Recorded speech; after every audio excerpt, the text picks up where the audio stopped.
Put yourself in my shoes. Put yourself in my shoes. You got to do what you do. Put yourself in my shoes. If you want yourself in my shoes, baby. Put yourself in my shoes. Put yourself in my shoes. You got to do what you do. Put yourself in my shoes. If you have yourself in my shoes, baby. Hi everyone, this is Angela, and welcome to my channel, Angie the ENTJ. Please be sure to like, subscribe, comment, and click on the notification bell so that you'll know whenever I upload any new content.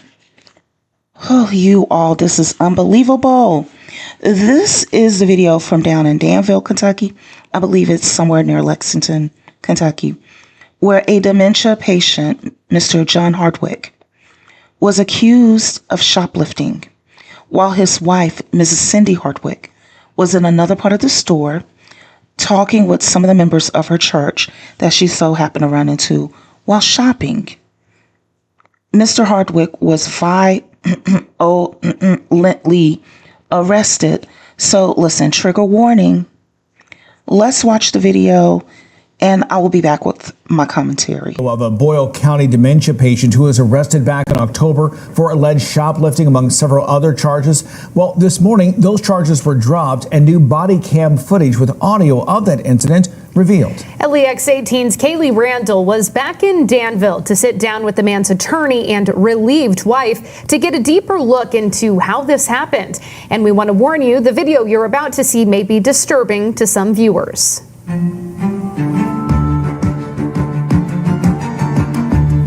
Put you in there, or you're going to get in there yourself. Get this off. It hurts my hands.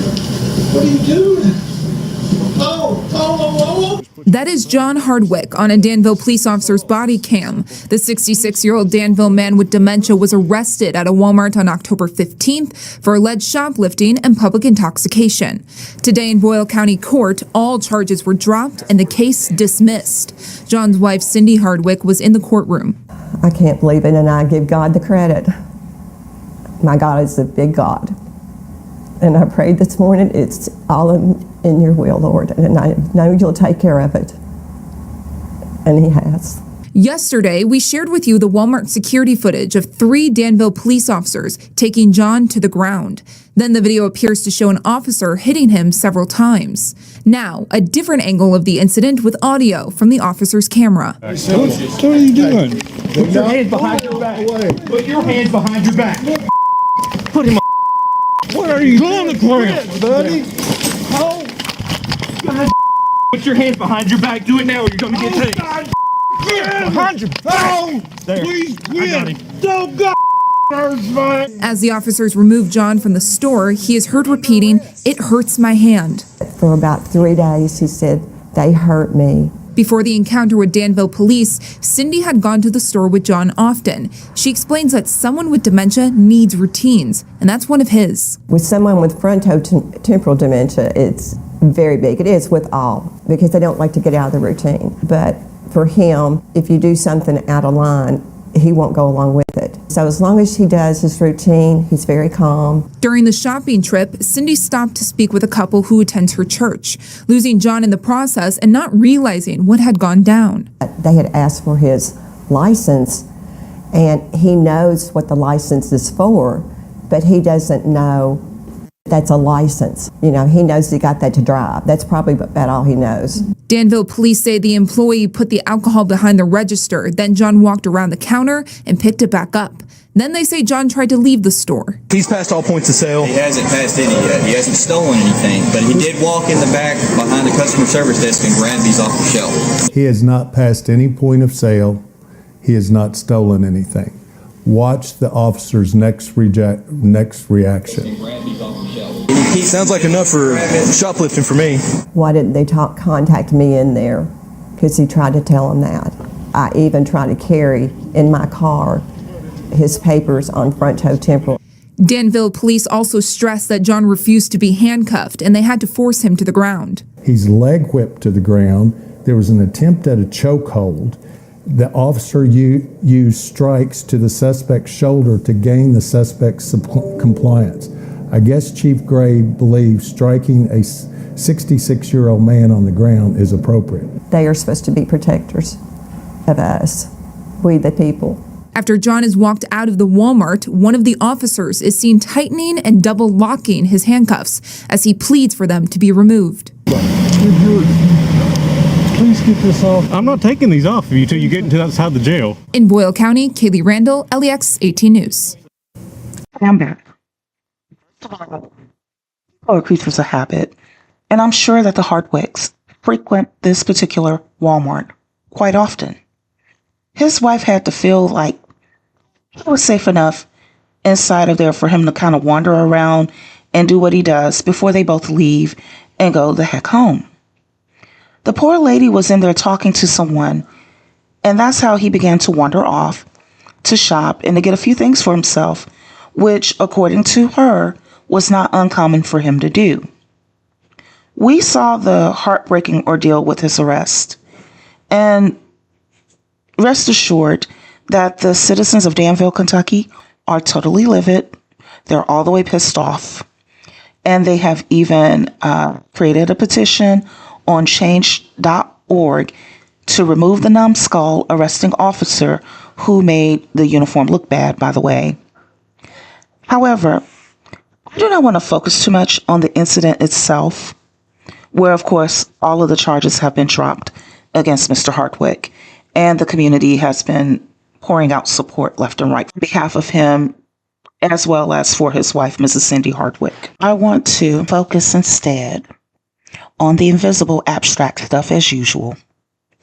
And this involves, in general, the travails of women who are performing unpaid care work and how it really affects them.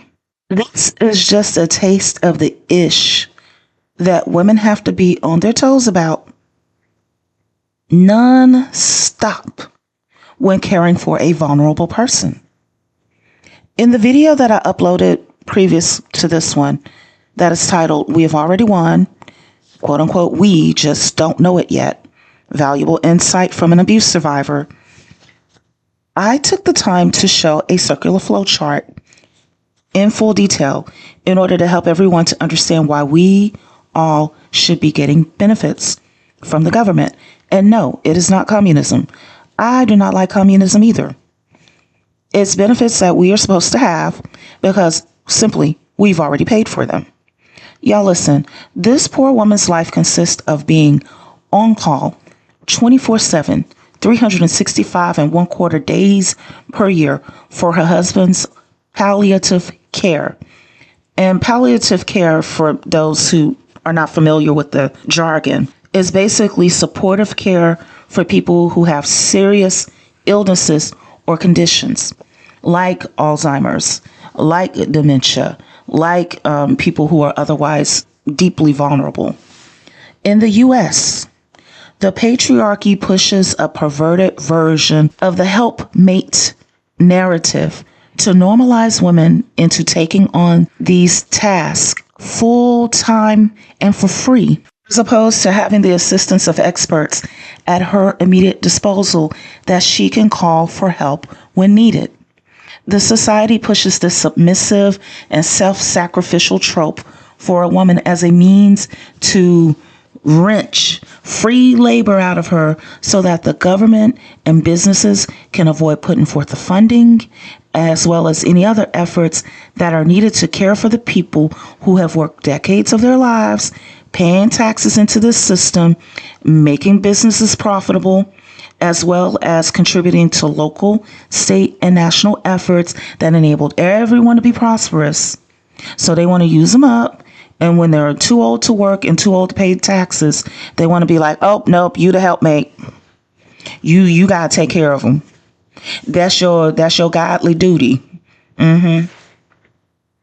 See, listen, in other words, they want to use every person up while they are young and in their prime, making them work long hours for little pay, profiting and pocketing taxes. However, when the consequences show up as an older person who is in need of social services, who is the evidence of what happens when you work them like that and convince them that they're supposed to be going through all this stuff. So when they show up and they got blown out herniated disc, they have arthritis, they have dementia, they have all of this stuff that needs round-the-clock care. This is when they throw the woman is the helpmate narrative at us. See, they want to play women for stupid. And on top of that, they get uneducated dusties and their pygmies to join in on the bullcrap. All of it is a cost savings mechanism, y'all. It's not even personal. Don't even take it personal. See, it costs a lot of money for corrupt politicians to keep people quiet about how they're stealing our tax dollars and funding their own personal substance abuse disorders. Nothing against those of you who are recovering from that. I'm not trying to demonize people who are recovering from substance use issues, but I'm just keeping it real about what's going on with, why we're not seeing the tax dollars, and we're supposed to be the wealthiest country on the planet. See, it costs a lot of money to keep those people quiet and to fund those illicit activities. Watch, the minute that we begin to demand social services that we've already paid for, shortly afterwards, you're going to see a lot of heads rolling. There are going to be a lot of high-profile people. They'll be getting exposed and arrested. That's because they won't have access to our tax dollars anymore for their own personal exploits.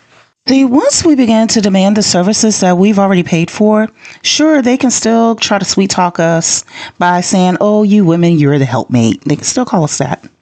But listen, the woman won't help for free, and she won't be on call 24 hours a day, 7 days a week, 365 and 1/4 days a year without anyone helping her as she is helpmating. See, I used to work in a nursing home some years back. And let me tell you, I did not work for 24 hours a day, 7 days a week while I was employed there. Nobody did. Also, no particular staff member was expected to live at the place and perform every task that's involved with caring for the patient. Everything from cooking their meals to doing deep cleaning of their spaces, doing the patient's laundry, coordinating their enrichment activities, which are necessary because it helps to keep their conditions from worsening. And they weren't doing all of this. No one singular person was doing all of this. In addition to doing face-to-face direct patient care, such as doing the feeding, doing the clothing, doing the bathing, or otherwise spending time with them, changing the bed linens for those of y'all who've changing the diapers, I'll put it like that. So no one of the staff within the nursing home was expected to take their patients with them while they were running errands. This was something that was coordinated by a team of expertly trained individuals who coordinated together for the care of each individual patient. The patients were in a building that were designed to keep them safe and away from common hazards like the ones that you would find normally within a home. The relatives of these people also were able to come and visit their family members, because I remember sometimes I'd have to be there when I had to work on the weekends. I would help some of them get dressed for church because their family members would come and pick them up and take them out and bring them to their church community so they can spend time there at the church. They can eat Sunday dinner, and then their family members will bring them right back into the care of the nursing home. And bear in mind that the nursing home today, a cheap one, is about $10,000 a month, y'all. That's $120,000 per year for each patient. This society expects individual women, many of whom have never been professionally trained in any of these licensed careers, to stay with people who have serious illnesses 24 hours a day, 7 days a week, 365 and 1/4 of a days per year with little to no compensation. And for us to take these people along with us everywhere we go. Kamala Harris, within her campaign, was offering assistance to the sandwich generation. People who are having to care for their parents as well as take care of their children, in order to give them a break. It was something. It wasn't perfect. but it was something way better than what's going on today. And the people who would have benefited most from it overwhelmingly would have been women. Women like Mrs. Hardwick was in Walmart socializing with members of her community from church. Truth be told, it's probably the only time that she has, or the only opportunity that she has, to interact with other people and feel some sense of normalcy while caring 24 hours a day, 7 days a week, 365 and a quarter days per year for a dementia patient. I know that Mr. John Hardwick is her husband, and it's obvious that she loves him, and that's okay. However, that does not mean that she's able to relax while he's around. She has to constantly be on her toes and be vigilant. That takes a lot of energy and effort. It's hard for people that work in a nursing home, that work in a facility, and they work together as a team, combining their efforts to make sure that each individual patient is okay. She's one singular person. Dementia and Alzheimer's patients do things that were normal to them before the onset of their condition. So that's what he was doing, and she felt comfortable enough for him to walk around because that was part of his routine before the onset of this condition. So she thought he was safe. You know, and it can be different with different patients. So for instance, if this gentleman was a smoker who would be the type to go into the kitchen and turn on the range of a gas stove to light his cigarette, well, a person with dementia may get into that habit, and he may do something like not turn the range all the way back off and cause the home to fill up with gas. Or he may leave his cigarette somewhere and forget about it because of his condition. And then the next thing you know, your home is up in smoke, just like that.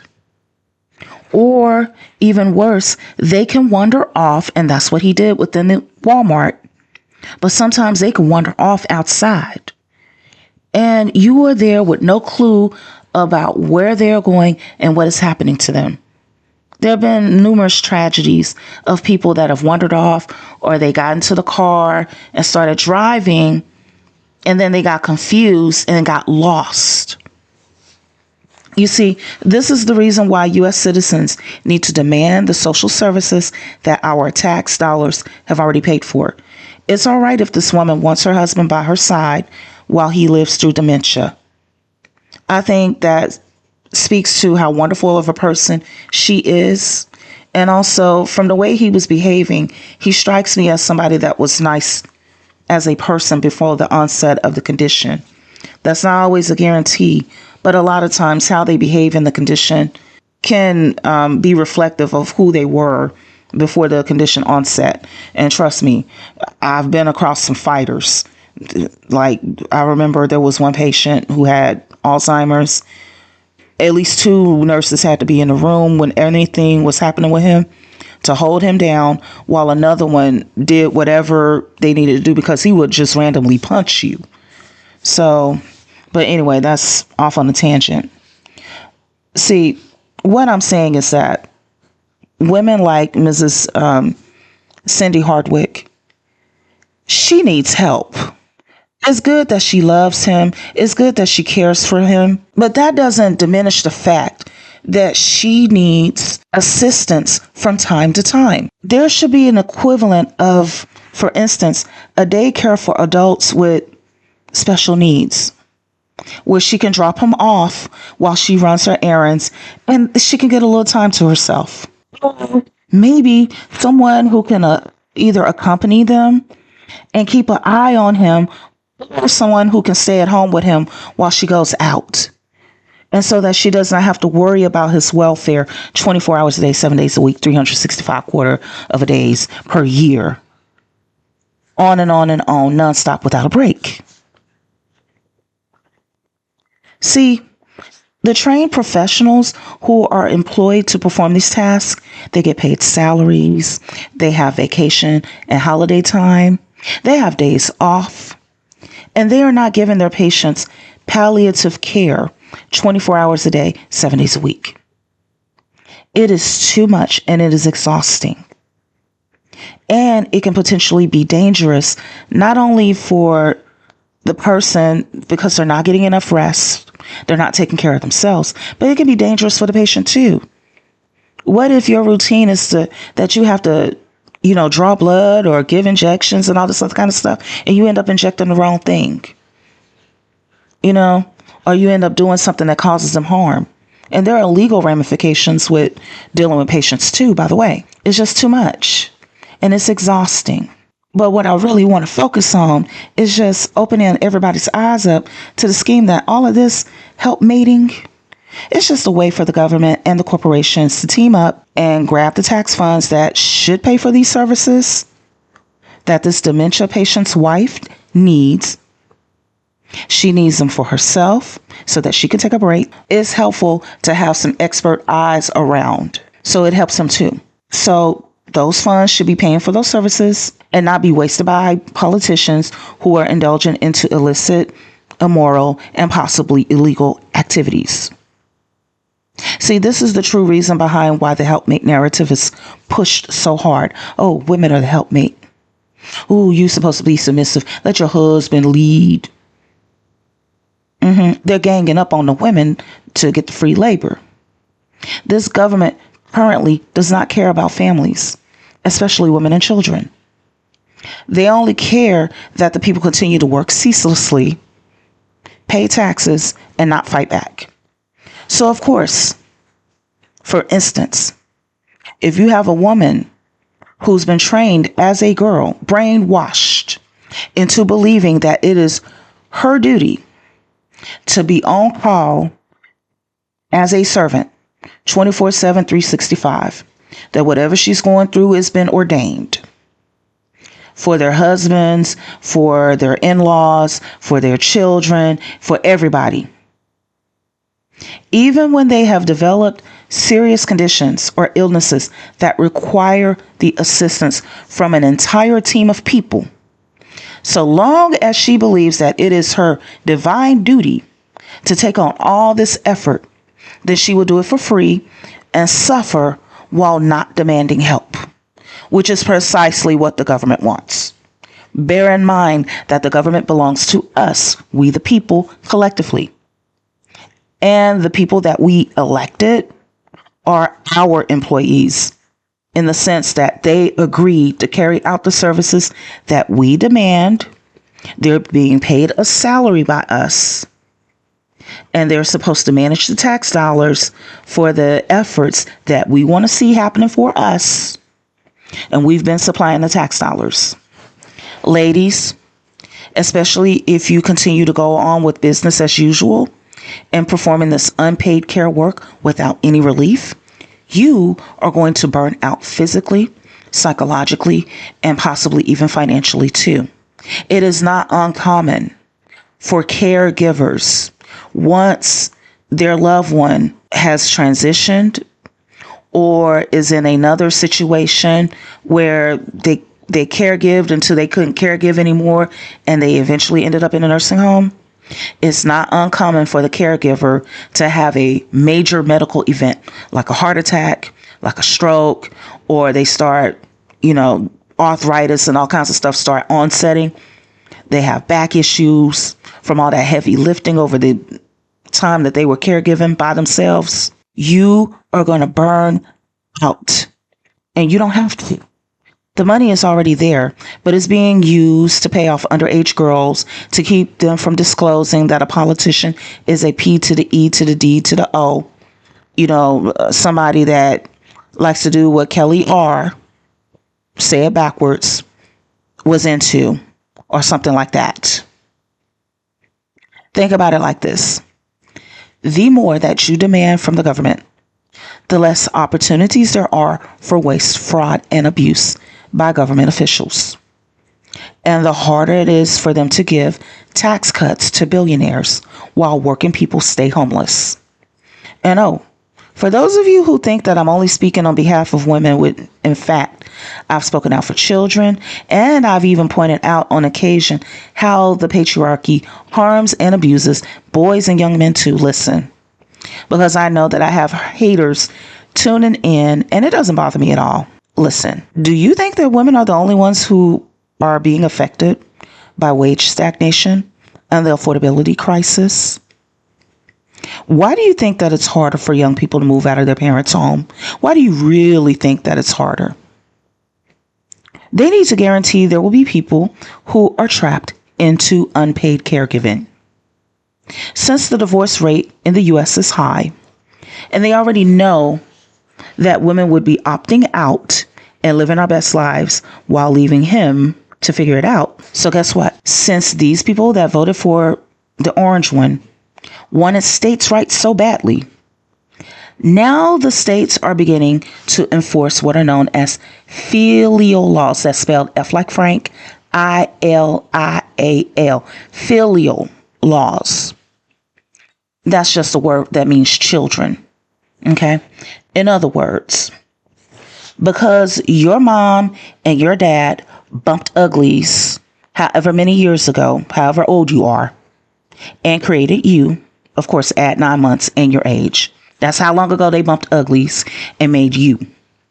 Whether they gave you a good and ideal childhood, or they're the reason why you have to go through years worth of counseling to get over what they did during your childhood, that does not matter. You will be responsible, if you live in a state with filial laws, for their food, shelter, clothing, and medical care. The state will look you up and put your parents' bills into your name.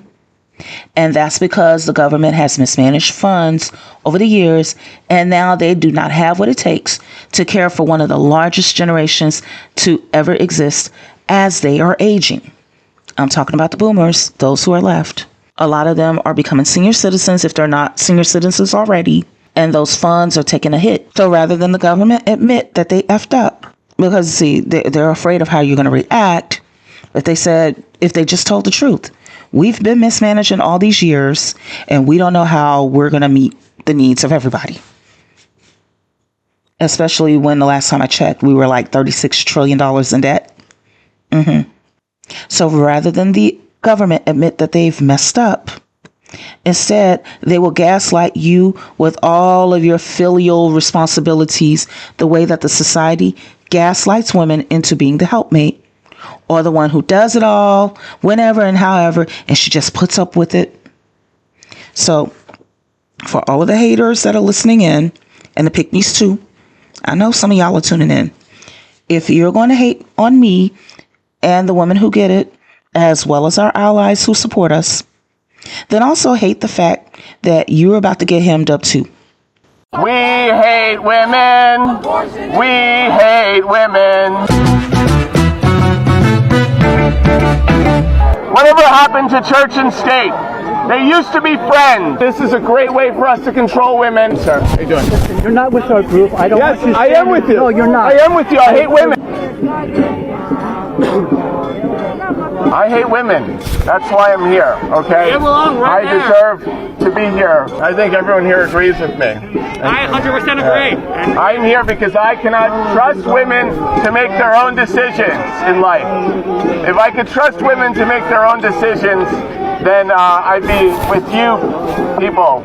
Women making their own decisions. Can you imagine that? Why are you touching him? Why are you touching him? Are you touching me? You not belong to our group. Yes, I want to be hearing that in my I believe that America is a crystal fascist state, and I hate women. Can I stay now? See, we're all trapped in the same boat. And women are not just whining and having hissy fits and being hysterical over here. Y'all are getting played too. And some of you are about to have to pay medical bills for your ashy daddy who abandoned you and your mother before you were even born.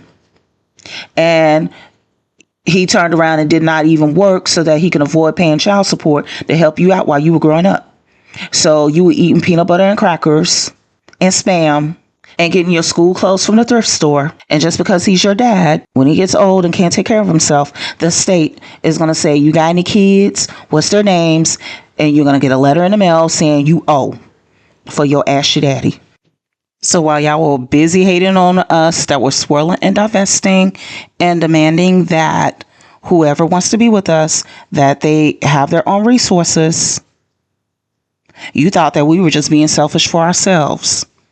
No, we were thinking about our future children too, so that our future children don't have to get a letter in the mail because they unfortunately had an ashy daddy who lived his life wandering from one household to the other, creating broken homes and children all over the place.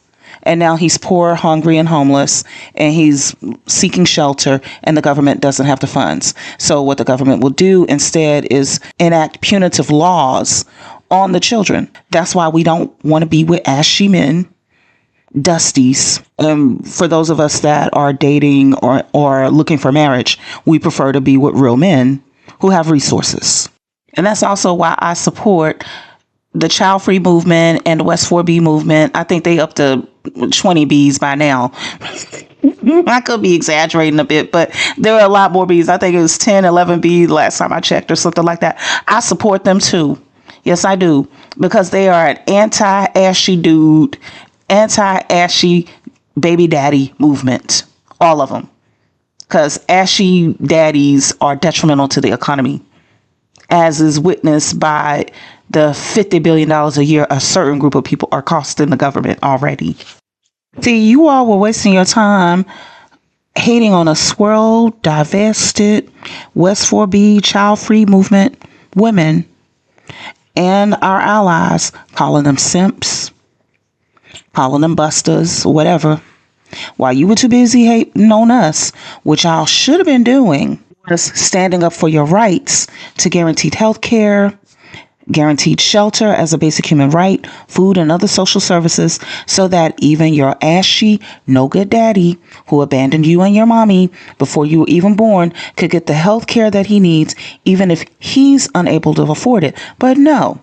You were too busy fighting us. So for those of you who live in states that have filial responsibility laws, you're going to have to pay for your ashy daddy's food, shelter, and clothing, even if he abandoned you as a child and had you and your mommy eating Spam and crackers while you were growing up and wearing secondhand thrift store clothes. See, they thought that they were harming women when they overturned the stuff that guaranteed our bodily autonomy. And they thought that they were harming us women in places where they were talking about rolling back uncontested divorces, making it to where you got to contest and the judge got to give you permission to get a divorce. Yeah. But listen, you all are about to get slammed too. And it will come in the form of filial responsibility laws. And if you happen to be the no good ashy daddy in this scenario, oh, you don't have it that good either.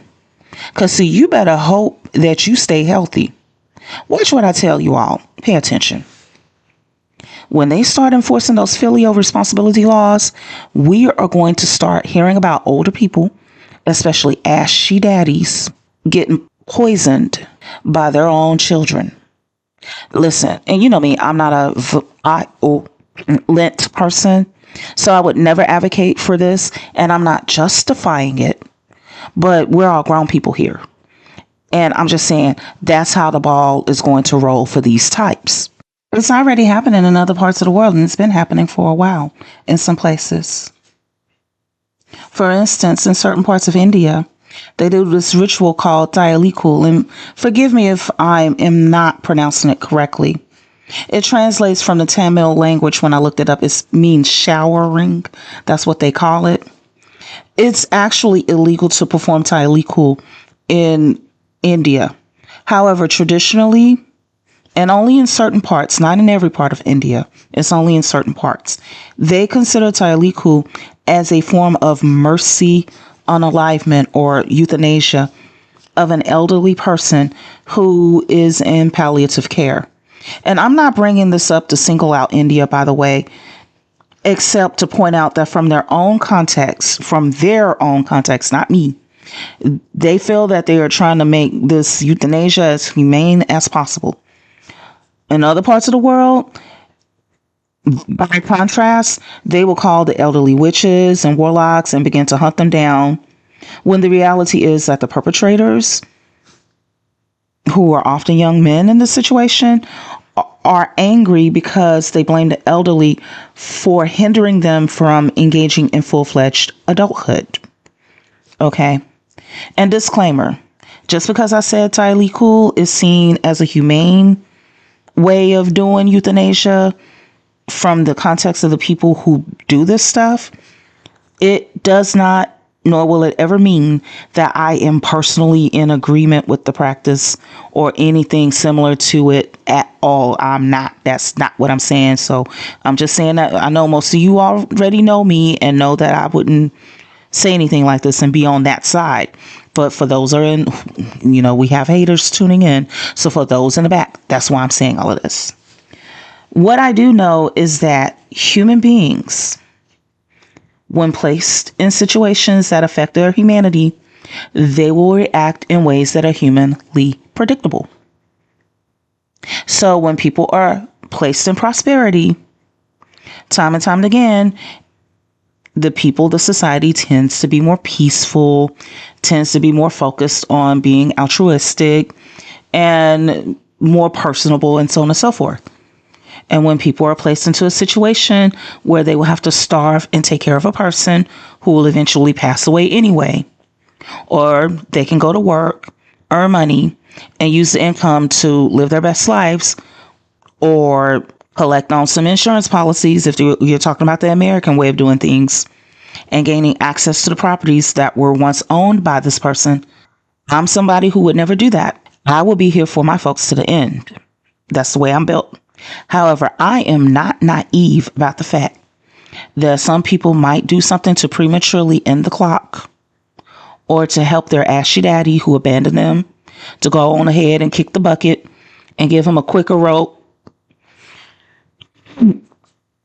and help him to guide him down a quicker path to a dirt nap so that they can be free of him and they can live free again. The old oops, he slipped up and fell up the stairs. Not down the stairs, but he slipped up the stairs. That kind of stuff. See what the ashy daddies, the no good ashy daddies, y'all know who you are. What y'all need to be worried about are those kids who you believe you could show up one day to wrench resources away from them and then go to court to demand punitive measures are put into place to wrench those resources out of those kids you weren't around for, you didn't take care of, you didn't call them or show up on their birthday, you didn't send them a card, you didn't buy them a cake, not even a balloon, nothing. And you had them living rough, and they finally made it for themselves despite what you did to them and their mothers too. And here you're going to show up on their doorstep, emaciated, looking like you've been rained on, smelling, looking like somebody kicked you. And you want to claim, oh, I'm your daddy. I'm hungry and I'm homeless and I need a place to stay. Oh, I see you got a 10-bedroom, 5-bathroom mansion. I can sleep in your spare room. Yeah. And if you're an ashy daddy and you don't believe me, listen, there is this movie with English subtitles called Tylee Cool. You can look at it. It's on Netflix. Now you have to read the subtitles because it's in the, I don't know what language it's in, but it's not in English. And it shows the ritual where they give the elderly man too much coconut juice, and it will eventually cause things like kidney failure, among other things. And because they did that, within a day or two, he was permanently sleeping. See, personally, this is what I would like to do. You can hate me or not, but hear me out. Personally, I would like to see everyone have access to social services so that they can thrive and stay alive. And that's what I have always and will continuously advocate.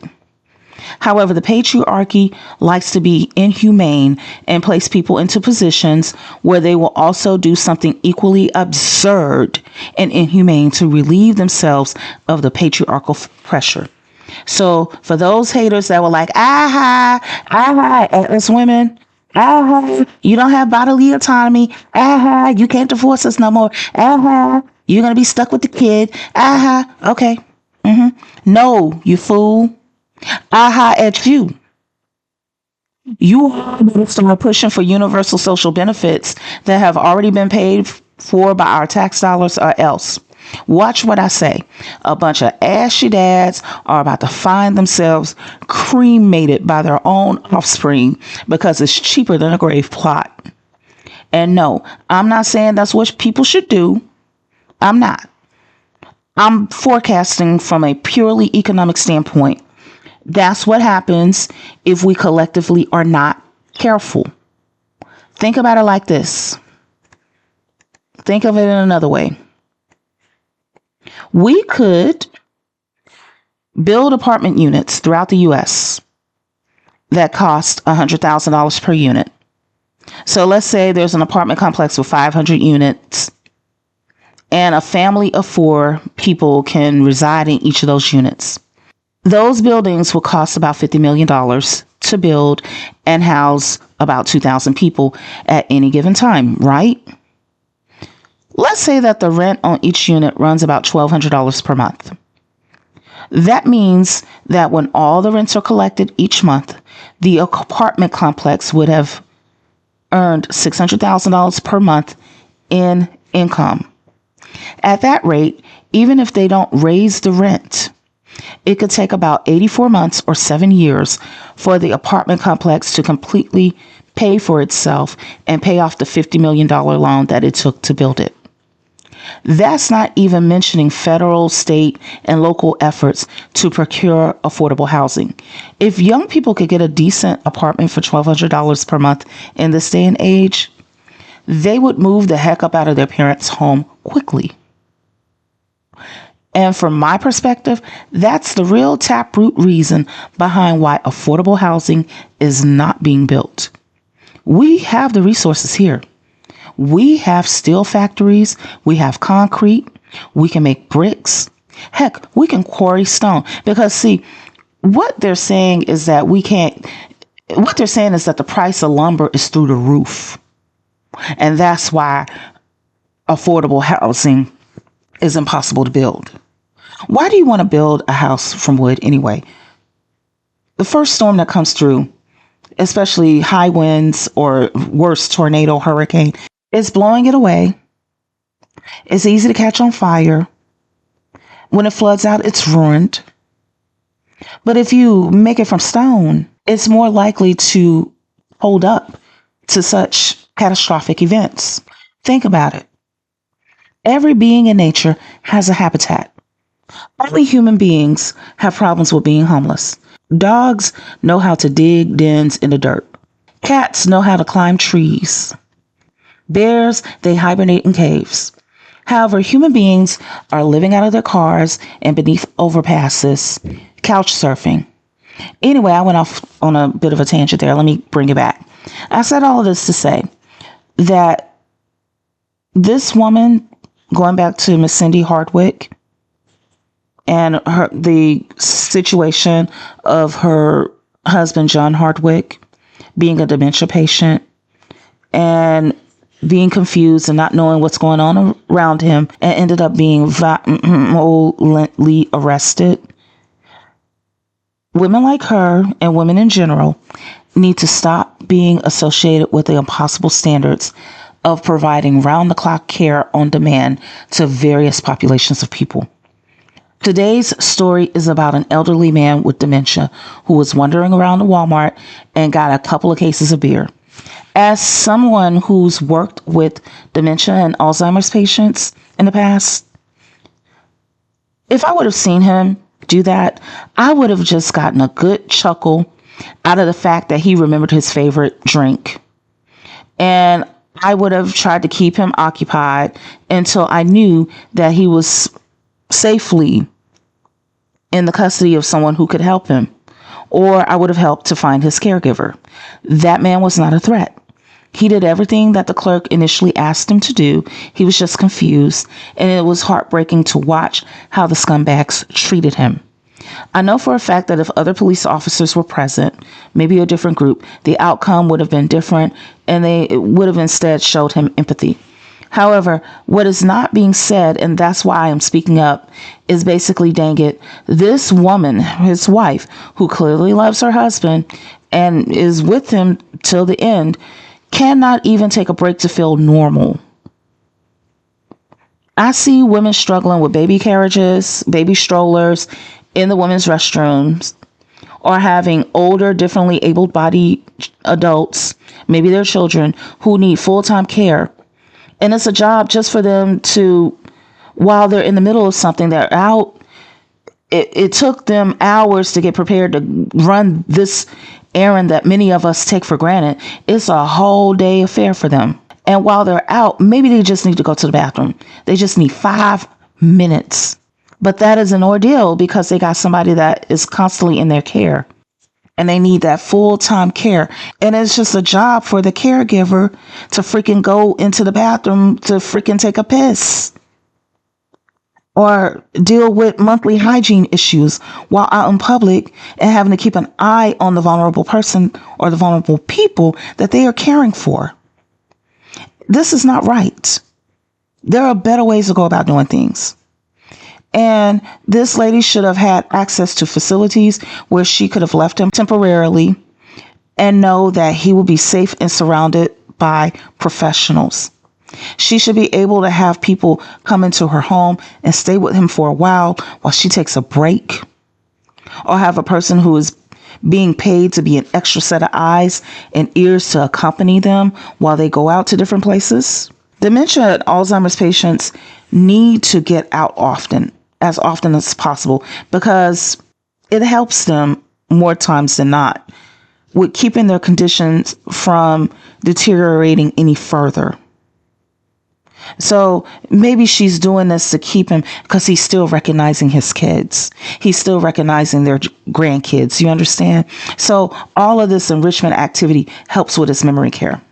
However, now, because this man was treated in such a malicious and cruel fashion, the wife may have to end up putting him into a nursing home sooner, which is an increased expense to her.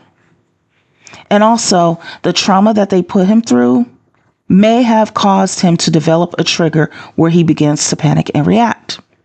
Like, for instance, sometimes during a doctor's exam, the doctor may have him to lay down on his stomach. Maybe he needs to test his posture, test something in his back, see something on his skin or something like that. So if he lays down on his stomach, I'm just using this as an example, for an exam where the doctor is checking his back muscles or doing an allergy test or something like that, that can trigger this dementia patient because the police made him lie down on his stomach that day, you see? Or, sometimes when you're helping somebody take off their coat and you're pulling it from the back, it may cause their arm to go behind them. So his wife could be helping him to take off his coat and his arm goes back into that position, and that triggers what happened when that cop was forcing his hand behind him. And then the next thing you know, this is a man that probably would never put his hands on his wife before he had the condition. Now his wife is laid out on the floor because in his dementia state, he's trying to stop himself from being hurt. He doesn't realize what he's doing. So you can thank the numbskull who put this dementia patient through all of that. You can thank him for that because these kinds of things happen. But this is the kind of stuff that caregivers are dealing with. And to put this off on a woman just because she walked down the aisle and said, "I do," without assisting her, even though she's paying money via her income taxes into the economy. She's paid into the system more often than not. And plus, women have freaking added unpaid care work, the benefit of that. And women have been paying pink taxes for ages. To expect her to put up with all of that and no help. No, we can stop this madness. And women in particular, we can stop this by making it clear that we are not helpmates. We are not going to perform round-the-clock palliative care for years and years on end without any breaks and without any help. The answer is no. There are only 24 hours in a day, and we need our time to ourselves. As I said previously to the haters, listen, you all don't have to like me. I'm cool with it. Because think about it. I don't like y'all either. I don't like bad odors. I don't like rude people. I don't like cold weather too much either because I'm cold enough as a person. So I don't like something being colder than me. So you don't have to like me, and it's easy for me to mutually dislike you too. I dislike you as much as you dislike me, you haters, for those of you who are listening. However, like me or not, we have all been getting played, and at least I'm the one to tell you about it. So you better start advocating for services from the government. They can build affordable housing and have it paid off in 7 years, at least on paper. They can provide social services for everyone. So like the poor wife of a dementia patient can freaking take a break when she needs it. Or so that ashy baby daddies don't have to go and rob their children of resources when they get too old to take care of themselves. Also that people in states where they are enforcing filial responsibility laws who have an ashy daddy showing up on their doorstep trying to bogart themselves into their homes and drain them of resources, that it won't push certain people to do the unthinkable. Again, I would never advocate for anybody doing it, but I'm not a naive person. I know some people probably had the thought at least. I would never do that, but I know some people would. Listen, we're all grown folks having mature conversations about uncomfortable topics on this channel. So like I said, we're not naive. I would never do it, but there are some mofos out there that would do it in a heartbeat. I was scared to mention the name of the movie because they might be taking notes. It doesn't have to be that way. So whether you like me or not, you better start demanding from the government the services that your tax dollars have paid for. So that's all I have to say for now. Please be sure to like, subscribe, comment, and click on the notifications bell so you'll know whenever I upload any new content. Take care until next time.